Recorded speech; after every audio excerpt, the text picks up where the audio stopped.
Selamat malam teman-teman. Assalamualaikum warahmatullahi wabarakatuh.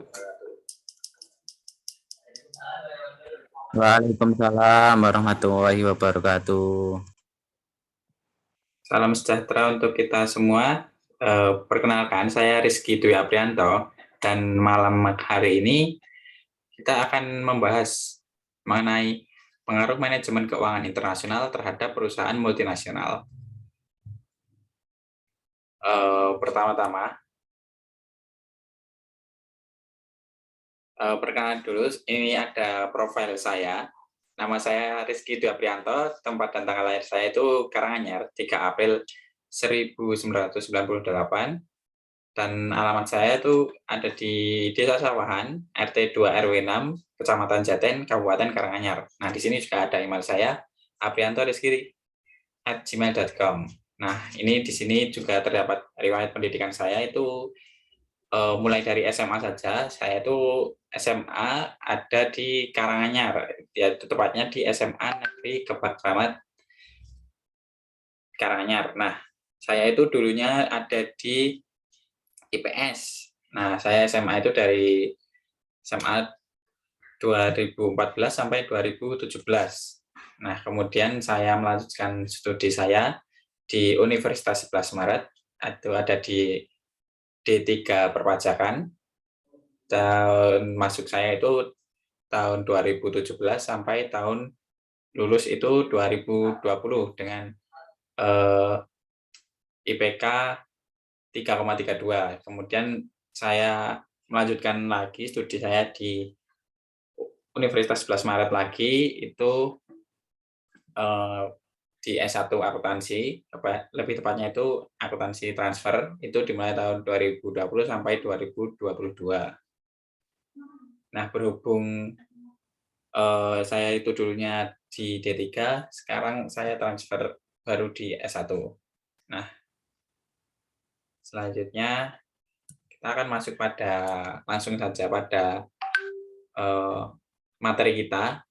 Nah, materi kita itu tadi kan membahas tentang pengaruh manajemen keuangan internasional terhadap perusahaan multinasional. Nah, yang latar belakangi hal ini yaitu pada era globalisasi ini ditandai dengan semakin banyaknya perusahaan asing yang beroperasi di pasar domestik atau pasar kita. Nah, demikian pula sebaliknya. Perusahaan domestik akan berusaha memasuki pasar asing untuk tetap beroperasi. Nah, jenis perusahaan yang digunakan untuk melakukan transaksi internasional tersebut adalah perusahaan multinasional atau multinational corporation. Nah, perusahaan multinasional atau MNC ini termasuk faktor yang paling berpengaruh dalam kehidupan ekonomi global. Nah, dalam manajemen keuangan internasional itu sangat penting karena dapat membantu manajer keuangan dalam memprediksi kejadian-kejadian internasional dan dampak kejadian internasional terhadap keputusan keuangan perusahaan. Nah, kemudian dalam mengetahui siklus ekonominya di dunia, yaitu tumbuh, krisis, atau recovery-nya, yaitu mengetahui kelebihan MNC itu dalam memberdayakan NSP, sehingga NSP itu bergantung terhadapnya.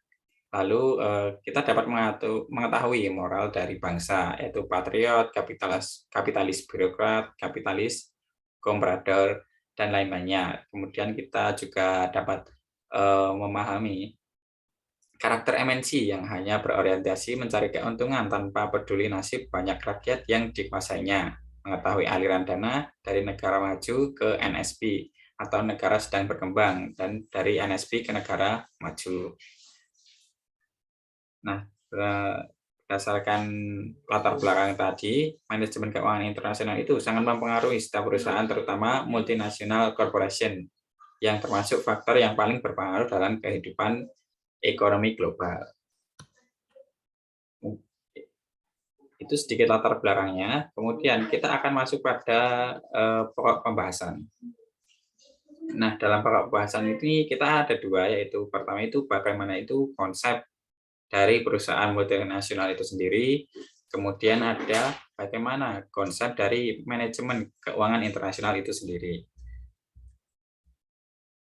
Kemudian kita masuk dalam pembahasan. Nah, dalam pembahasan ini perusahaan multinasional atau MNC corporation itu adalah perusahaan yang memproduksi dan menjual produknya itu di dua negara atau lebih. Nah, di sini sehingga dalam aktivitas utamanya melibatkan lebih dari dua mata uang yang berbeda.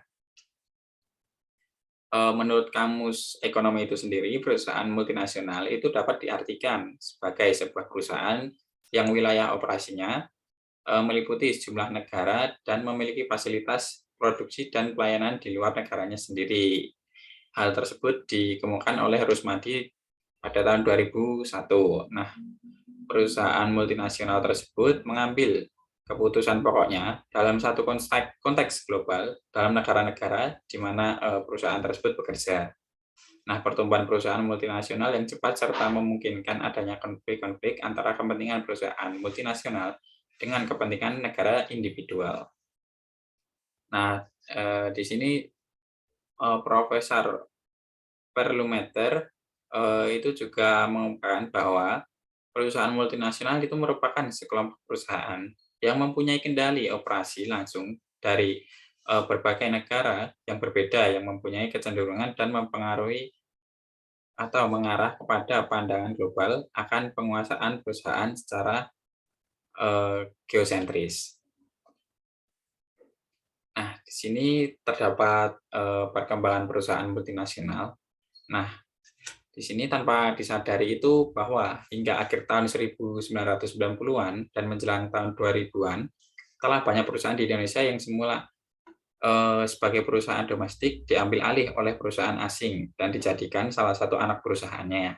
Dalam perkembangannya, perusahaan multinasional itu dapat dibedakan menjadi 3 atas dasar motif utama pendirian perusahaan tersebut. Sebagai contohnya itu ada PT Sibalek itu di Yogyakarta. Kalau kalian pernah dengar itu diambil alih oleh General Electric di Amerika Serikat dan dijadikan sebagai sarana produksi untuk memenuhi pasar kawasan di Asia Tenggara. Kemudian ada PT Sari Husada yang memproduksi susu. Kalian pasti sudah pernah sering dengar. Ini sudah dikuasai oleh Nestle. Sementara pada PT Indofood, kini sahamnya sudah dikuasai oleh Pacific yang bermarkas di Hong Kong. Nah, di samping itu telah banyak perusahaan asing yang sejak awal itu mendirikan anak perusahaan dan beroperasi di Indonesia meskipun pasar utama produknya tidak di kawasan Indonesia. Nah, dalam perkembangannya, perusahaan multinasional itu dapat dibedakan menjadi 3 atas dasar motif utamanya dari pendirian perusahaan tersebut. Nah, di sini ada motif pertama. Motif pertama itu adalah perusahaan itu multinasional yang memperluas usahanya dalam rangka mencari bahan baku. Kemudian motif yang kedua itu ada bentuk lain perusahaan multinasional adalah yang bermotif mencari pasar. Kemudian motif terakhir itu ada perusahaan multinasional yang beroperasi secara internasional dalam usaha untuk meminimumkan biaya atau sering disebut dengan cost minimize. Kemudian kita akan masuk pada evolusi perusahaan multinasional. Nah, pada evolusi perusahaan multinasional ini, perusahaan multinasional itu mengalami perkembangan melalui berbagai alternatif dengan memanfaatkan globalisasi yang sedang terjadi dan masih akan terus terjadi. Nah, proses ini mengarah menjadi perusahaan multinasional dilakukan semata-mata ingin selalu menjadi monopolis atau oligopolis dengan secara terus-menerus mencari dan mengembangkan sustainable competitive advantage. Nah, dengan cara ini dilakukan tidak saja untuk menyangkut desain produk, tetapi juga inovasi produk baru, sehingga membuat produk lama menjadi usang maksudnya. Kemudian mencari alternatif sumber bahan baku yang lebih murah, mengembangkan alternatif bahan baku, promosi secara besar-besaran, pemanfaatan jaringan pemasaran melalui mega chain store, kemudian penguasaan dan pemanfaatan perkembangan teknologi informasi, kemudian mengembangkan strategi yang semakin sophisticated, serta pengusahaan dan pengembangan kompetensi sumber daya manusia. Kemudian, dengan melalui cara-cara itu, maka pesaing yang tidak mampu mengimbangi akan dengan sendirinya keluar dari persaingan atau hanya akan menjadi market follower saja. Nah, di sini perusahaan multinasional dapat mempengaruhi pelaku yang, tidak lain secara mudah. Nah, terlepas dari tahap mana yang akan ditempuh untuk menjadi perusahaan multinasional, prinsip dasar menjadi sangat penting untuk dikuasai adalah bahwa fasilitas produksi di beberapa negara itu harus fleksibel, adaptif, kecepatan, dan ketepatan. Nah, fleksibel di sini berarti bahwa fasilitas produksi dapat digunakan untuk memproduksi berbagai produk sejenis tanpa harus melakukan penambahan investasi yang berarti. Nah, kemampuan lain adalah adaptif, yang berarti mudah untuk disesuaikan dengan perubahan selera konsumen. Nah, kemampuan ini seringkali ditandai dengan munculnya produk baru dengan konsep komunitas, yaitu beberapa produk yang berbeda memanfaatkan komponen yang hampir sama. Nah, di sini ada lanjutannya tadi yang sudah saya jelaskan. Kemudian kita akan masuk pada bentuk badan hukum. Nah, bentuk badan hukum dari perusahaan multinasional ini dibagi menjadi dua, yakni pertama itu ada perusahaan cabang atau branch, yaitu merupakan bagian secara formal tidak terpisahkan dari kantor atau usaha pusatnya atau induknya. Nah, dengan demikian bukan berarti merupakan badan yang berdiri sendiri di sini. Dalam hal ini, manajemen administrasi, keuangan, serta kebijakan yang dilaksanakan identik dengan MNC, induk, dan dikendalikan dari kantor pusat. Tidak ada pemegang saham tersendiri di sini. Kemudian pada laporan keuangan cabang merupakan laporan keuangan pusat. Dengan demikian, tiap usaha merupakan melaksanaan usaha pusat, di mana jasa pusat itu bermanfaat bagi cabang. Dan demikian pula dengan sebaliknya. Kemudian pada bentuk dua itu ada subsidiary, yaitu merupakan perseroan anak yang merupakan badan hukum yang berdiri sendiri terlepas dari perseroan induknya dan lazim biasanya itu didirikan berdasarkan hukum yang berlaku di negara tempat pendiriannya. Nah, perseroan induk itu biasanya memiliki seluruh saham-saham subsidiary, tetapi sering pula terjadi bahwa sebagian dari saham-saham itu dimiliki oleh perseorangan lain di negara tempat pendirian, sehingga terjadi joint venture.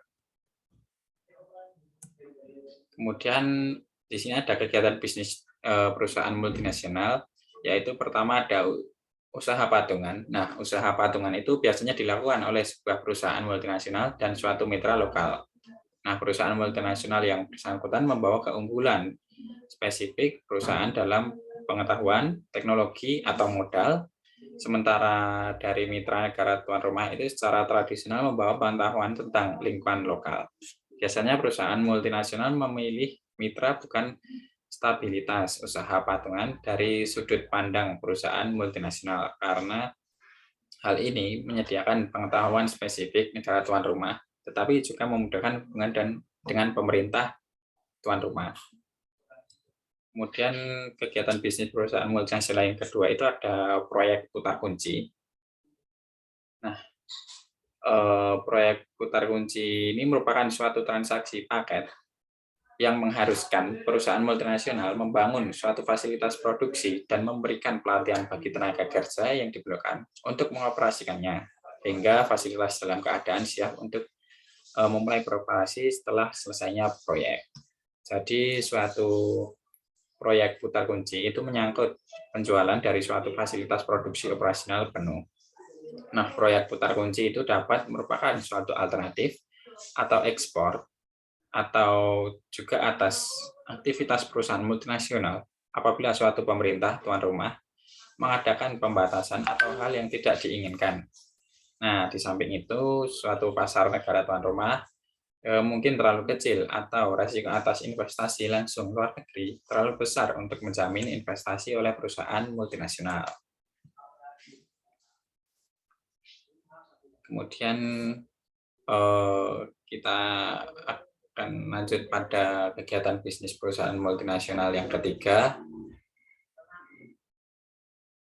Nah, yang ketiga itu ada perlisensian dan pengaturan kontraktual, yaitu di sini kebanyakan pengaturan perlisensian menyediakan penggunaan teknologi, paten merek dagang, atau KSP lainnya dari sebuah perusahaan luar negeri dengan pertukaran, pembayaran, atau upah.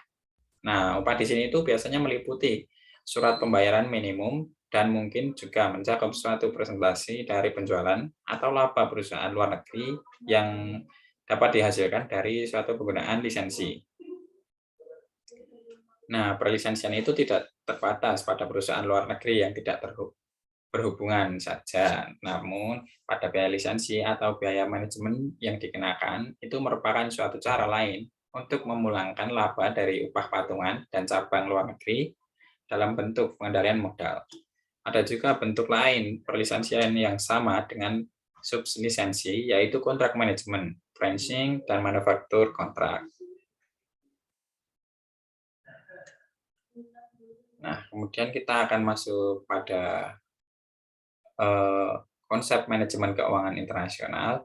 Nah, di sini ada pengertiannya dari manajemen keuangan internasional itu sendiri, yakni manajemen keuangan internasional atau MKI itu menurut Hamdi pada 2010 halaman 3 itu adalah ilmu dan seni yang merupakan bagian dari ekonomi internasional yang mempelajari dan menganalisis pengelolaan fungsi POAC, yaitu planning, organizing, actualizing, dan controlling. Nah, sumber daya keuangan unit makroekonomi atau negara atau pemerintah dan unit mikroekonomi perusahaan organisasi perorangan itu khususnya berkenaan dengan pengaruh fluktuasi kurs falas terhadap aktivitas ekonomi keuangan internasional, yaitu ekspor, impor, investasi pembiayaan, anggaran pendapatan, asuransi lindung nilai, laporan keuangan, dan kinerja keuangan. Nah, manajemen keuangan internasional ini ialah suatu perencanaan, pengorganisasian, dan pengendalian keuangan perusahaan multinasional atau yang disebut dengan MNC. Nah, perusahaan multinasional itu adalah perusahaan yang beroperasi di seluruh dunia. Mereka adalah perusahaan-perusahaan besar yang dimiliki oleh kaum kapitalis global yang pusatnya ada di Kanada, Amerika Serikat, Jepang, Jerman, Italia, Prancis, dan Inggris. Nah, kemudian pada perusahaan-perusahaan itu biasanya disebut konglomerat global atau kapitalis global. Nah, mereka itu tidak mengenal negara, bangsa, tanah air dalam mengembangkan kapitalnya. Nah, perusahaan tersebut menguasai ekonomi dunia dan menguasai ekonomi negara-negara sedang berkembang di Afrika, Asia, dan Amerika Latin. Tujuan mereka yang utama yaitu adalah mencari keuntungan. Kemudian kita akan masuk arti dari pentingnya manajemen keuangan itu sendiri. Nah, pengetahuan manajemen keuangan internasional itu membantu dalam dua hal penting, yakni pertama itu manajemen keuangan internasional membantu manajer keuangan untuk memutuskan bagaimana pengaruh berbagai kejadian-kejadian internasional terdapat perusahaan dan langkah-langkah apa yang dapat diambil untuk memanfaatkan perkembangan positif dan menghindarkan perusahaan dari dampak negatif. Dan yang kedua itu manajemen keuangan internasional itu membantu manajer mengantisipasi kejadian dan membuatnya mampu mengambil keputusan yang menguntungkan sebelum kejadian-kejadian tersebut terjadi. Jadi kejadian-kejadian yang harus diantisipasi itu dapat berupa perubahan kurs, valuta asing, kemudian tingkat bunga, laju inflasi, pendapatan nasional, dan kemungkinan adanya perubahan aspek politik. Kemudian tujuan dari manajemen keuangan internasional terhadap perusahaan multinasional itu ada pertama membantu manajer keuangan dalam memprediksi kejadian-kejadian internasional dan dampak kejadian-kejadian internasional terhadap keputusan keuangan perusahaan. Kemudian mengetahui siklus ekonomi dunia itu tumbuhnya, krisis, atau recovery-nya. Kemudian ada mengetahui kelebihan dari multinational corporation itu dalam memberdayakan negara sedang berkembang, sehingga negara sedang berkembang itu tergantung kepadanya. Kemudian ada mengetahui moral bangsa, yaitu patriot, kapitalis, birokrat, kapitalis komprador.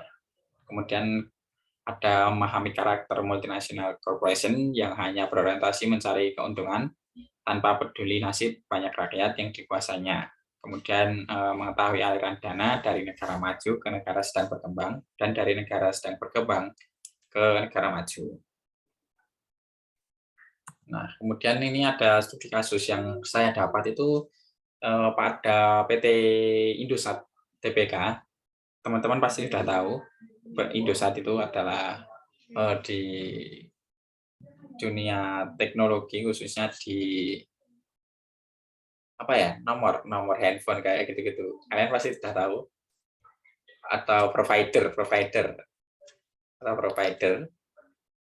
Nah, di sini tuh perusahaan pabrik PT Indosat itu bergerak di telekomunikasi, yaitu PT Indonesian Satellite Corporation (TPK), yaitu Indosat atau singkatannya Indosat, dengan kode listing di BEJ adalah ISAT atau ISAT. Nah, dapat dicari itu di BEJ. Kemudian Indosat juga mencatatkan sahamnya di Bursa Efek Jakarta, Bursa Saham Singapura, serta Bursa Saham New York. Nah, di sini Joni Suwandi selaku direktur utama itu tidak dapat menyebutkan rasa senangnya itu saat RUPS mendapuknya sebagai orang nomor 1 di Indosat. Nah, tapi itu tidak berlangsung lama, itu karena perusahaan yang dipimpinnya itu terus menjadi sorotan pihak publik, pihak umum. Nah, di sini mulai dari rencana wakil presiden dulu, itu pada zamannya Pak Yusuf Kala yang ingin melakukan buyback saham milik Temasek, sehingga rencana masuknya Altimo. Dan yang terakhir ini yang paling heboh itu menyangkut tentang transaksi derivatif yang diduga sengaja merugikan pemerintah Indonesia, khususnya yaitu akibat transaksi hedging itu perseroan sejak tahun 2004 sampai 2006 itu diduga mengalami kerugian sebesar 653 miliar lebih. Nah, faktanya ini agak mengejutkan bagi Indosat sendiri. Menurut anggota dari Komisi 11 DPR, Derajat Wibowo, terdapat 17 transaksi kontrak swap valuta asing dan suku bunga senilai 275 juta US dollar yang membuat pendapatan dari perseroan itu menipis atau menipis. Nah, di sini Indosat itu mempunyai tujuan itu mengurangi dampak ataupun resiko atas fluktuasi nilai tukar mata uang dan memperoleh nilai tukar yang lebih pasti saat harus melakukan pembayaran dalam mata uang dolar Amerika Serikat. Kemudian beberapa pihak itu berpendapat bahwa adanya pelanggaran kinerja perusahaan dapat memenuhi kewajiban jangka panjangnya yang mengakibatkan penurunan pendapatan usaha pada tahun 2004 hingga 2006. Nah, menanggapi itu, Wong Heng menyatakan bahwa kewajiban jangka panjang dengan mata uang dolar Amerika Serikat, termasuk obligasi pertama dan kedua, serta fasilitas kredit ekspor perusahaan itu perlu diantisipasi dengan kebijakan perusahaan untuk melindungi nilai tukar terhadap fluktuasi kurs dolar. Nah, di sini apa yang itu sudah lakukan sesuai dengan hukum yang berlaku. Kalau ada kerugian valuta asing, disitulah prinsip-prinsip hedging dilakukan menurut Indosat. Sementara itu, Wakil Dirut Indosat, Kaizat B. Herji, itu mengatakan transaksi hedging merupakan hal standar dilakukan di pasar, terutama yang memiliki transaksi bisnis yang lebih banyak menggunakan mata uang dolar Amerika Serikat untuk membatasi. Nah, banyak perusahaan menggunakan hedging untuk membatasi exposure atau keterlibatan dengan mata uang asing. Nah, langkah hedging yang dilakukan Indosat itu sudah melalui tahap yang benar di sini dan sudah melalui audit serta sudah dilakukan sejak tahun-tahun sebelumnya. Nah, menurut Indosat, misalnya pada krisis keuangan tahun 97, banyak perusahaan yang mengalami kesulitan karena tidak melakukan hedging. Nah, proses hedging itu dilakukan banyak perusahaan untuk menyeimbangkan perubahan mata uang. Nah, apabila perusahaan membukukan laba kurs, maka transaksi hedging akan dibukukan sebagai kerugian. Nah, pemerintah akan ambil tindakan apabila Indosat rugi, negara pemerintah akan mengambil tindakan lebih lanjut jika memang di PT Indosat itu terbukti telah terjadi transaksi derivatif yang membuat negara kehilangan potensi penerimaan.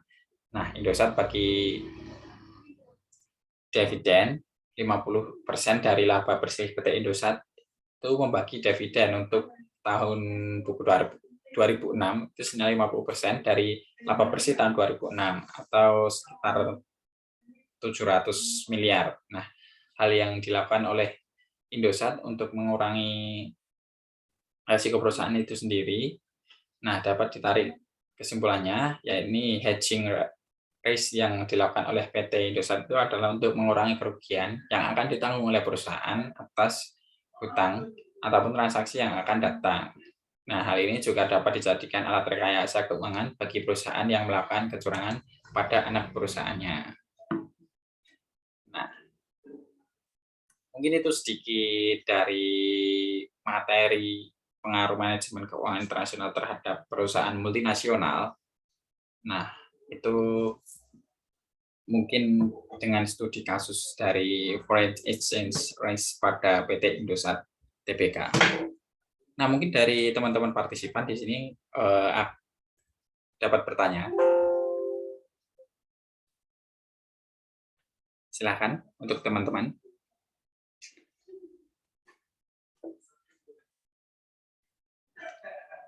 Bisa bertanya langsung. Ya. Perkenalkan, nama saya Ivan Ashandia. Oh Saya ya, mau izin bertanya, Kak. ya silakan. Saya mau bertanya tentang motif utama tadi.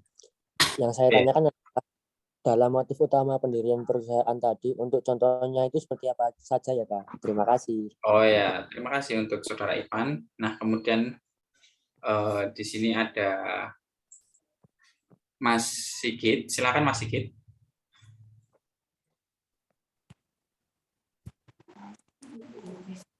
Terima kasih atas kesempatannya.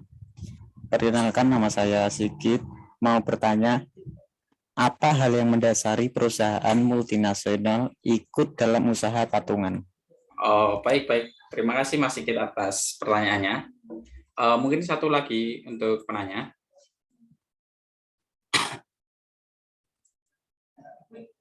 Silakan. Apakah ada lagi?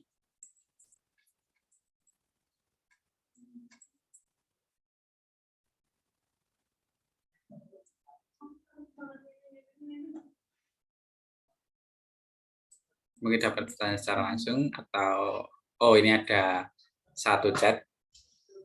Mungkin ada terkoneksi. Ini atas nama Faisal Pramudia dari UGM, izin bertanya. Nah, silakan Mas Faisal.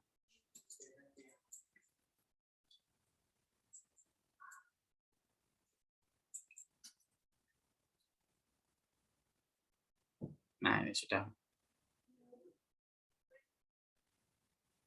masuk.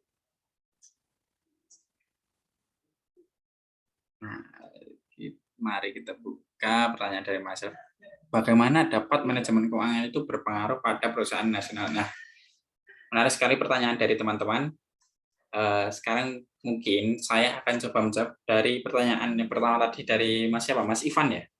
Mas Ivan. Pertanyaan dari Mas Ivan tadi dalam materi awal ya Mas Ivan ya. Itu dalam motif utama pendiriannya perusahaan untuk contohnya itu seperti apa. Nah, tadi kan motifnya itu ada tiga, yaitu pertama itu ada perusahaan multinasional yang memperluas usahanya dalam rangka mencari bahan baku. Kemudian bentuk kedua itu perusahaan multinasional yang bermotif mencari pasar, kemudian multinasional beroperasi secara internasional dalam usaha untuk meminimumkan biaya atau sering disebut dengan cost minimize. Nah, pada motif pertama itu sebagai contohnya itu ada perusahaan yang bergerak di bidang penambangan dan ekstraksi, itu memperluas perusahaannya itu dan menjadi perusahaan multinasional karena tujuan utamanya adalah mencari bahan baku itu sendiri, karena di sini yang pertama itu adalah Motif pertama adalah perusahaan multinasional yang memperluas usahanya dalam rangka mencari bahan baku. Kemudian motif yang kedua tadi yaitu langsung saja pada contohnya, itu kalian pasti sudah sering mendengar itu pada Ericsson yang memproduksi handphone dari Swedia. Nah, jika mengandalkan pasar domestiknya itu pihak dari perusahaan Ericsson itu telah menjadi perusahaan multinasional yang sangat kuat dan sebagai pesaing utamanya yaitu ada Motorola dari Amerika Serikat seperti itu. Nah, kemudian pada perusahaan yang ketiga itu Go International itu contohnya memanfaatkan keunggulan yang dimiliki dan memperoleh keinginan berupa pembebasan pajak dari itu sendiri. Karena di motif yang ketiga yaitu dengan cost minimize, kemudian melakukan transfer price, kemudian memperoleh biaya tenaga kerja yang murah atau bahkan meminimumkan biaya investasinya rendah seperti rendahnya harga tanah. Mungkin seperti itu Mas Ivan Arsitandia. Bagaimana?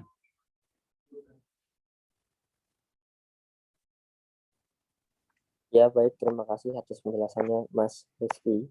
Ya, sama-sama untuk Mas Ivan Arsitandia.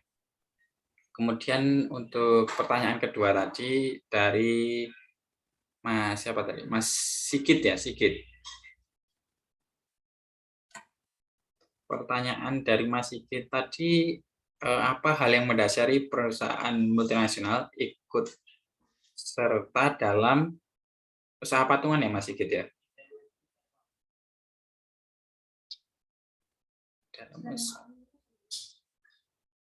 Dalam usaha patungan. Nah, hal yang mungkin hal yang mendasari perusahaan multinasional itu untuk ikut serta dalam usaha patungannya itu mungkin itu atau secara umum saja itu pemerintah tuan rumah itu dapat mengatur dan menekan perusahaan multinasional untuk menerima suatu mitra dari pribumi. Kemudian yang kedua itu ada perusahaan multinasional mungkin itu memerlukan suatu mitra supaya dapat memperoleh pengetahuan tentang lingkungan negara tuan rumah yang belum atau tidak dikenalnya. Kemudian mitra lokal dapat memberikan kepada perusahaan multinasional akses pada saluran distribusi atau dapat membantu membuka akses pada bahan baku atau sumber daya lainnya. Di sini secara khusus memang seperti itu apabila mitra mempunyai jalur komunikasi yang baik dengan pemerintah dari tuan rumah. Seperti itu, Mas Sigit, bagaimana? Apakah ada tanggapan?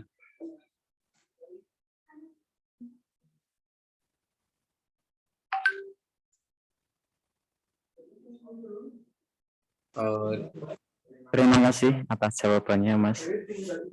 Siap. Terima kasih sama-sama. Kemudian untuk penanya terakhir, tadi dari Saudara Faisal Pramudya, UGM. Nah, izin bertanya ini, bagaimana dapat manajemen keuangan berpengaruh pada perusahaan multinasional? Nah, tentu saja itu manajemen keuangan internasional itu sangat berpengaruh ya Mas ya bagi perusahaan multinasional karena keuangan internasional itu penting bagi ekspansi perusahaan multinasional atau MNC itu sendiri ke negara-negara yang sedang berkembang. Nah, ekspansi ideologi globalisasi dan perdagangan internasional yakni seperti ekspor impor. Nah, para pemikir ekonomi liberal itu menyatakan bahwa ekspansi multinational corporation itu ke negara-negara sedang berkembang merupakan lokomotif pembangunan di negara sedang berkembang. Nah, oleh sebab itu kehadirannya sangat diharapkan. Nah, untuk meyakinkan rakyat di negara-negara yang sedang berkembang bahwa MNC itu penting dipromosikan ideologi globalisme. Nah, tanpa multinational corporation itu tidak akan ada pembangunan di negara-negara yang sedang berkembang karena di sini mereka kekurangan modal, ilmu, teknologi, dan tenaga ahli lainnya. Nah, seperti itu mungkin Saudara Faisal dari UGM.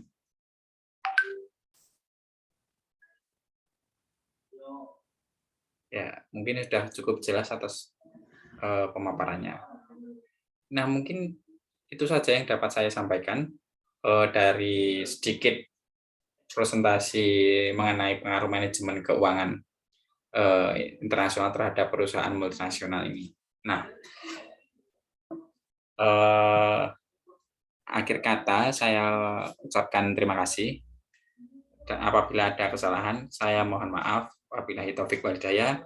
Wassalamualaikum warahmatullahi wabarakatuh.